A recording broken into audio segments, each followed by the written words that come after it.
Par un beau dimanche matin d'août, Milam se prépare pour une remarquable journée placée sous le signe des épouvantails qui se sont installés un peu partout sur la commune.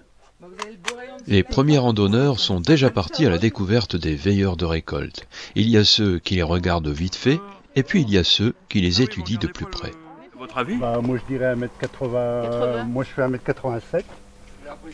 Lors de cette petite rando, il y a un petit questionnaire-jeu sur les épouvantails. On peut gagner un panier garni. D'où l'intérêt d'observer d'un peu plus près les épouvantails. Jean-Marc observe, touche et compte. Rien ne peut lui échapper. 35, 36, 37. Je dirais 37. Alors ces épouvantails sont réalisés par les habitants de Milam et de Linques et sont placés sur le parcours. Il y a parfois même aussi des Milamois qui en font plusieurs et on les remercie, c'est vraiment super sympa. Cette année, il y a même le club du Berdic aussi, le club des aînés de Milam qui en a fait un pour la première fois. Et parmi les habitants qui ont fait plusieurs épouvantails, il y a Marie-Jo qui nous livre quelques secrets. Alors en premier, je cherche, mais c'est surtout en fonction des vieux habits que je trouve. Et une fois que j'ai mon habit, ça travaille, et puis après voilà, je fais.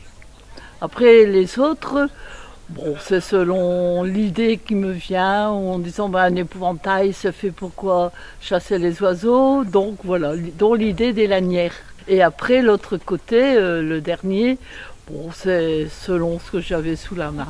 Confectionner des épouvantails et marcher à leur rencontre sont deux plaisirs distincts qui se partagent au pluriel sur les parcours à pied de 5, 12 ou 14 km. À la halte de ravitaillement de Linques, pour certains, l'aventure se vit à vélo, comme Philippe et son épouse. Là, je fais toute la randonnée, donc 22 km. Il y a plein de petits villages comme ça qui ont plein de choses à faire découvrir. Et on ne connaît pas forcément, et puis c'est l'occasion de redécouvrir un petit peu les Flandres, on va dire. Il y a beaucoup de gens qui découvrent le secteur pour la première fois, puis c'est très bien, ça fait découvrir le village et puis les villages alentours. À l'issue des parcours, les randonneurs arrivent au point névralgique de la fête. Ici, dès le matin, un mini-marché a animé l'endroit, chacun proposant douceur et autres découvertes.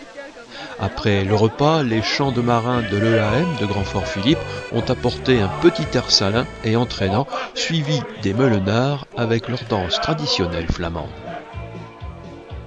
Depuis toujours, les épouvantails sont cloués en plein champ, immobiles. Ce dimanche, ils ont fait marcher un peu plus de 150 randonneurs entre Milam et Linques. Et si en secret, ces sentinelles de paille et de chiffon n'avaient comme rêve ultime que d'un jour partir sur les routes.